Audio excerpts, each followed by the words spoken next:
Breaking Sports, and I have here Andrew Snorton here. How you doing today? Hey, I'm doing great. How are you doing this morning? I'm amazing. So I know you have a lot of things going on. I know you're an author, you're into media, so let's go ahead and get right into it. So give us a little bit of your background. Sure. My background, originally from New Jersey, based in the metro Atlanta area for a good stretch. College-wise, attended Wake Forest University up in Winston-Salem, North Carolina. Before getting into what I'm doing now, I have a background in nonprofits, education, and then once upon a time in the insurance industry. So, So under my current umbrella, Creative Community Solutions, I still have an education branch. So that's with traditional tutoring, virtual tutoring, ACT and SAT prep.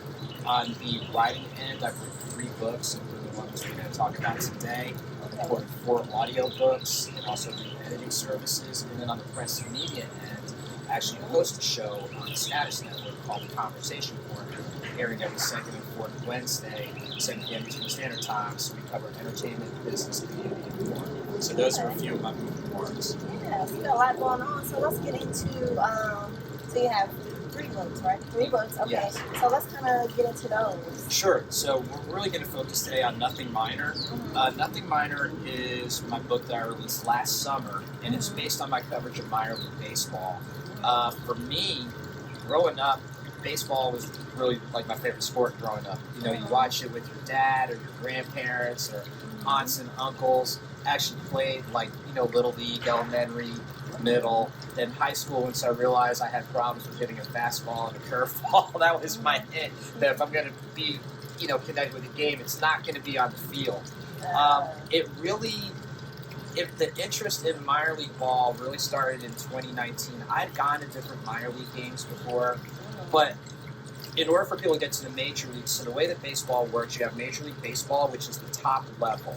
Then you have AAA, which is a level below. You have AA, which is a level below that. And you have Single A. And then in some instances, there's instructional or rookie league. It's like they say there's levels to it. There really are levels to it.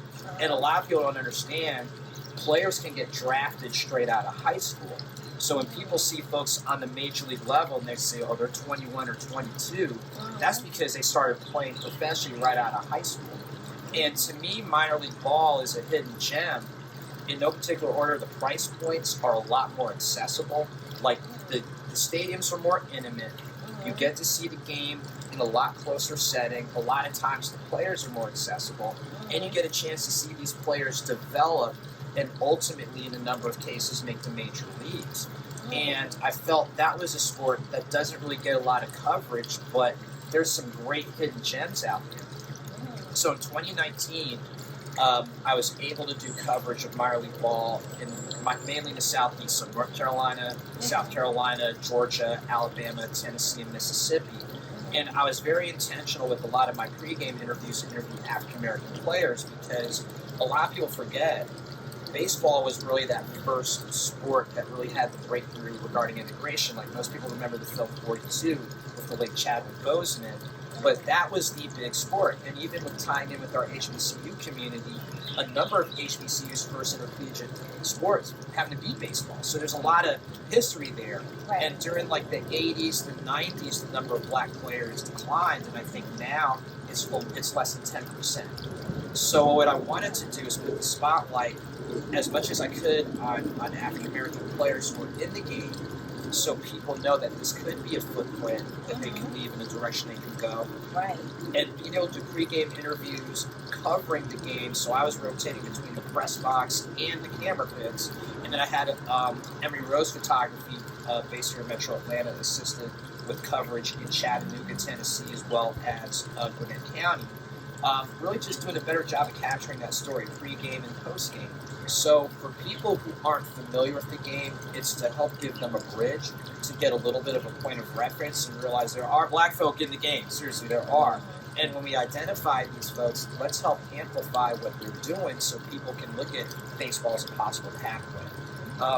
Another neat thing, just the life lessons these men are sharing from one of the best interviews I had was with Travis Demerit, who is now back with the Gwinnett team, which is the AAA affiliate of the Atlanta Braves. And one of the things he said was filter out the noise. And part of his backstory was he was drafted straight out of high school from Winder, Georgia, not that far from here. He was drafted in the first round, so he was at the time considered like one of the top players in the country. And it took him about 5 years before he finally got into the big leagues. And he played, when he was traded in 2019, he played with the Detroit Tigers. 2019, 2020, he was back and forth with the Tigers in their, I'll say developmental squad because they didn't do minor league ball last year. But filter out the noise, that's not just a baseball thing. You think about like the work that you're doing, the work that anybody out there is doing, the dreams that you want to pursue. And there's going to be some knuckleheads who are going to talk crazy. Yeah. So filter out the noise isn't just applied to baseball. You can apply it to anything. Another great interview I had was with Tristan Casas, who was actually turned down a college scholarship with the University of Miami to play for the Boston Red Sox. So he's actually like their top prospect right now. And I interviewed him post-game after the team lost. He was like, you either win or you learn a lesson.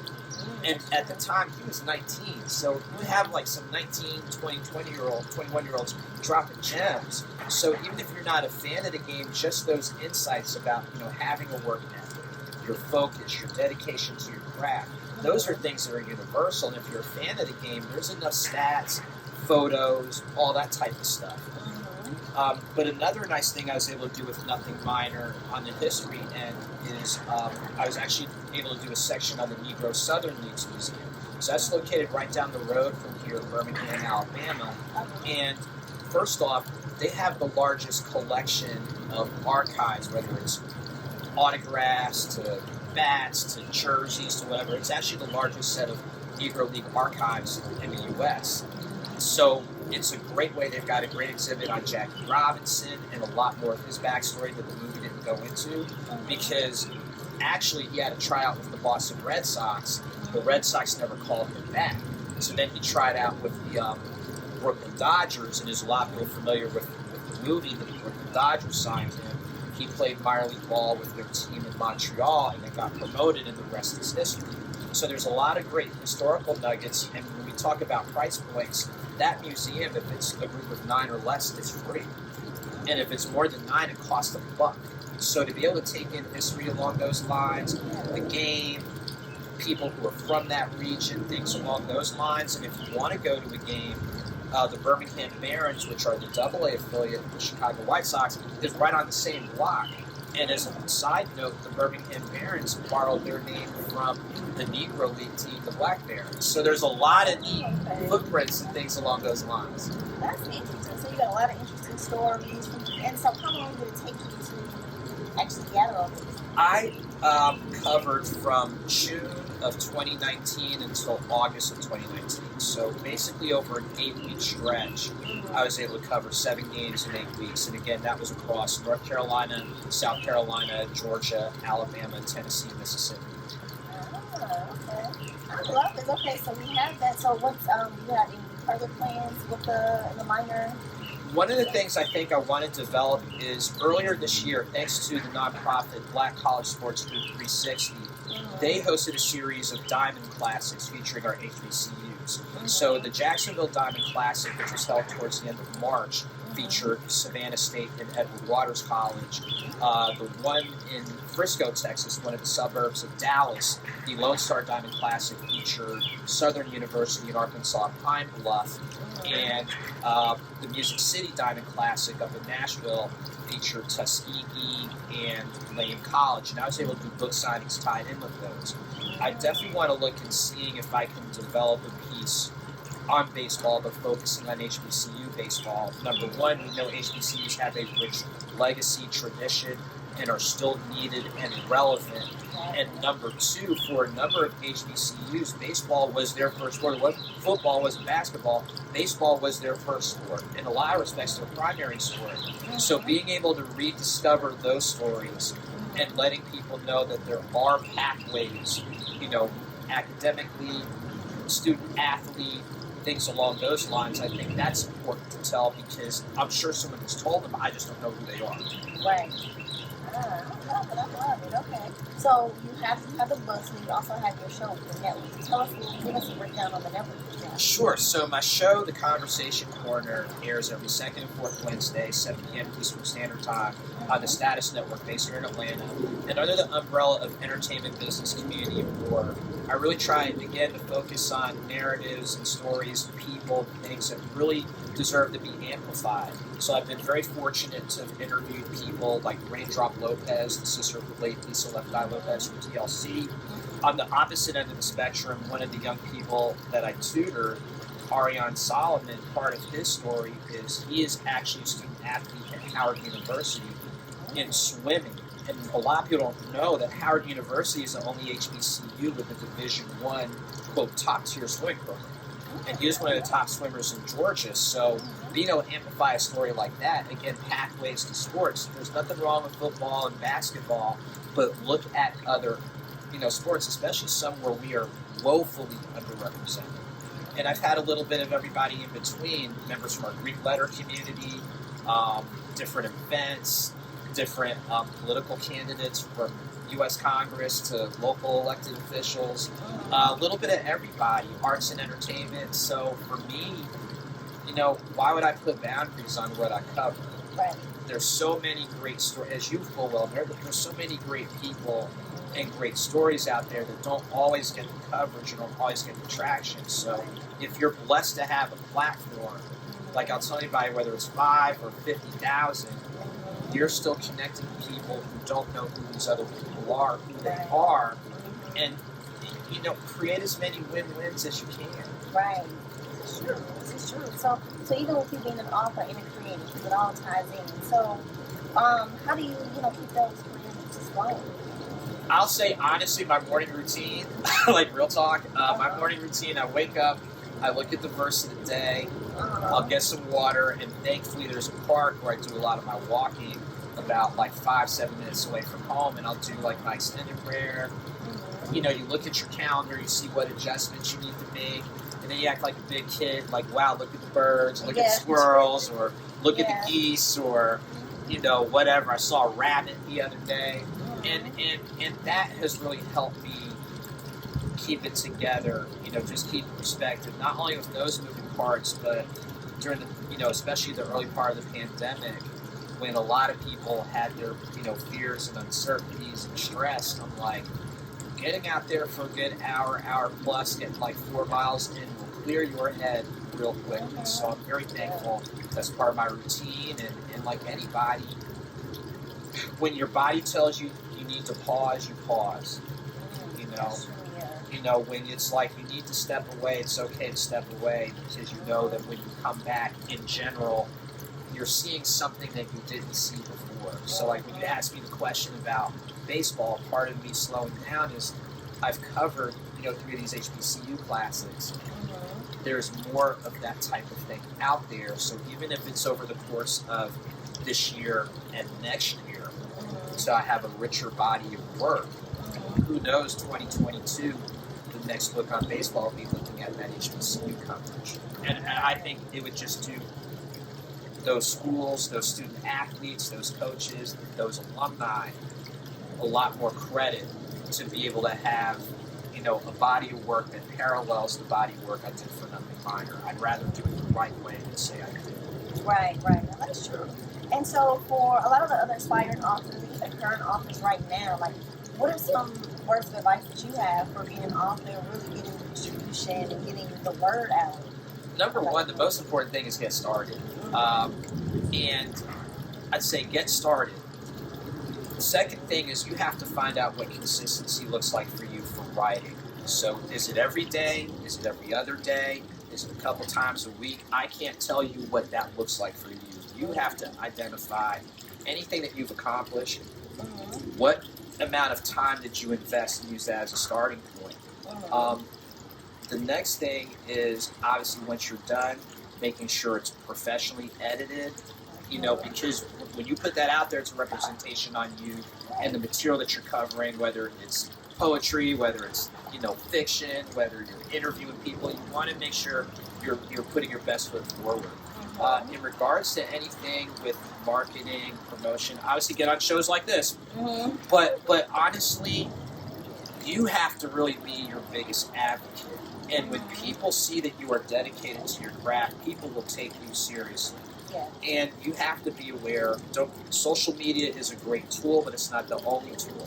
You have to make sure that you have the components in place to interface with radio, with television, with your magazines, even with newspapers being more online. And don't think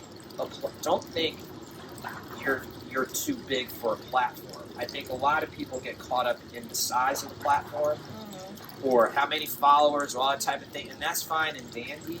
Right. But the most important thing I'll tell anybody is anytime you have a chance to connect with people, whatever, bloggers, magazines, etc., and that is an opportunity for you to engage and connect with people who don't know you, do it. Don't let your pride get in the way of stuff. Seriously. Right. That's true. I love it. And so just even advice in general, because I know you have your show as well. So what are some, as we do get ready to wrap up, what are some things that we didn't discuss that you want the audience to know about, upcoming projects you're working on? Sure. Show-wise, I'm thankful that I'm really booked now through like late July, early August. So thank God Almighty to everybody for supporting and encouraging me. I'm just looking forward to having great people in media, great people, fellow authors, things along those lines. On the book end, I'd be remiss if I didn't mention the audiobook project I have, the Author's Mixtape. Basically, it's taking the freestyle experience from hip-hop, the improvisational styles of jazz, and putting it in audiobook form. So everything that we did is straight from the dome. We did all the writing in studio. Sometimes it's like, here's a topic, go in the booth and make it happen. So I'd be remiss if I didn't mention the Author's Mixtape series. There's 4 volumes, but definitely the 4th volume. I'm really excited. I'm excited about all of them, but I'm really excited about Volume 4, the collab with Chris 10, who's a great newcomer who does 4 amazing tracks, music, spoken word. I did 4 tracks, and then we did a duet, which is, and the backstory on that was she was in the booth, and I was outside, and we had our mic set up, and we're trying to figure out what we're going to talk about, and I'm like, I got it. So a track my favorite track on that is The Art of Ear Hustling, because it really talks about how we got started. But definitely want to get that, and we're thankful to Third Level Entertainment Group as well as Canis Major Digital. So the Author's Mixtape, all the series are on like 300 different platforms: Tidal, Spotify, SoundCloud, iTunes, Apple Music, Amazon, Deezer, Shazam.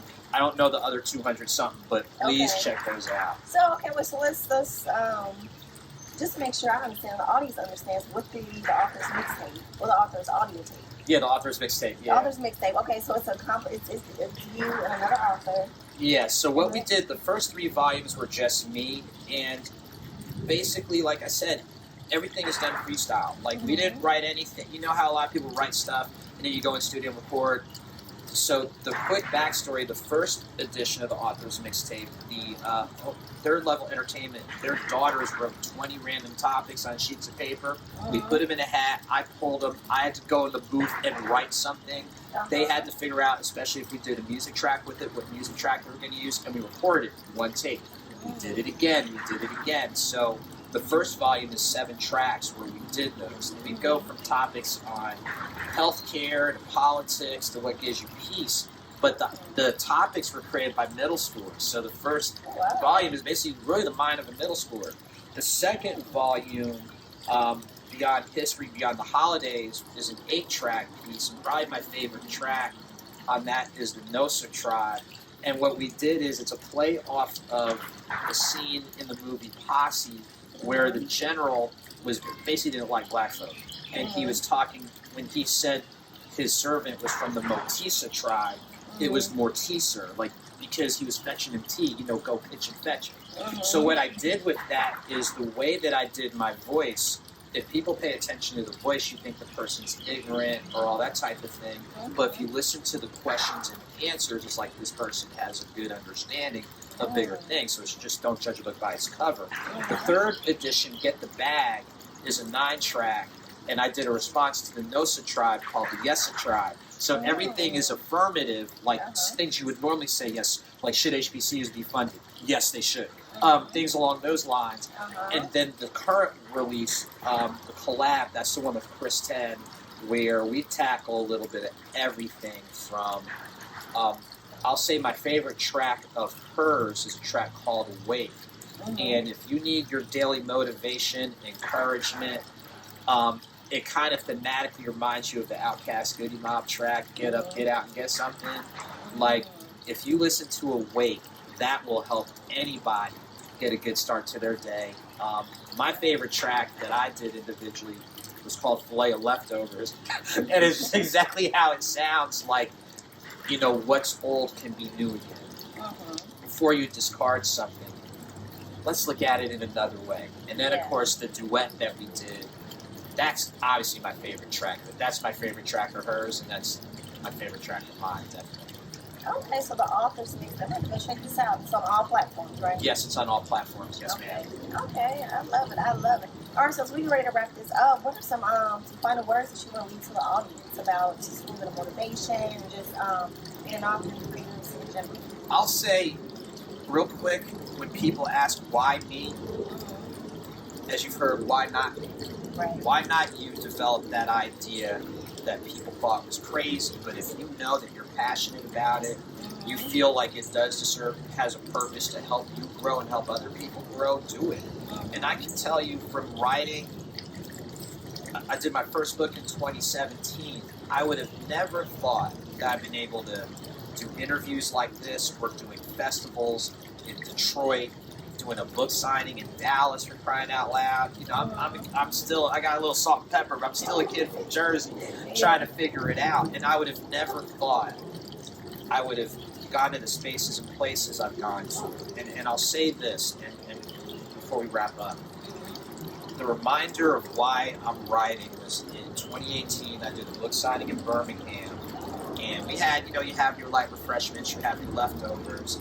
And something possessed me to say, where are the homeless? And so we went a few blocks away, went to one of the parks, found some homeless people, and I explained, hey, look, I don't know if this works for you, but here's some food. And they were like, sir, we'll take anything you have for us. We haven't eaten in 3 days. And I'm thinking, if I've listened to people who said, you can't write, you shouldn't write, I might not have fed somebody that day. And when I really... And we all have some moments, too, like, what the heck am I doing? But I go back to that moment, and that's my reminder of continuing, whether print form or audio book or whatever, to go ahead and still do something. And the last thing I'll tell you to the audience is continue to discover the gifts that are still within you. There's still more in you.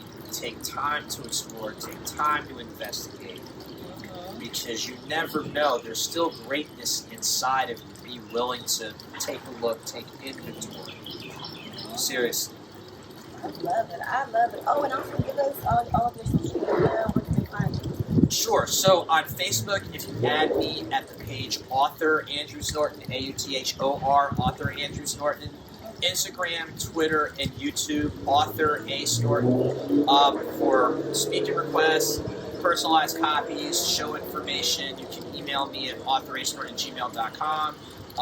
Regarding the show, The Conversation Corner, if you go to the website statusnetwork.net, and when the big old pop-up box shows up, click the field for Conversation Corner, as well as the field, so whenever we go live, you'll get a text message update, as well as an email update. Website we've got right here, that's the author site, but the primary business site of asnortonccs.com, that will spell out all the information that we spoke on earlier, the education services, the press and media services, and the writing services. Okay. All right. Well, it was a pleasure speaking with you today. Definitely look forward to checking everything out. Definitely go listen to the mixtape. Yeah, thanks. Definitely check that out. And thank you for making the time. To the audience out there, thank you for watching, sharing, not just supporting me, but any of the great guests that they have on. We need you all, so thank you all for helping us to do what we're doing so we can help others do the same. Okay. All right. Well, thank you. All right, thank you. Okay.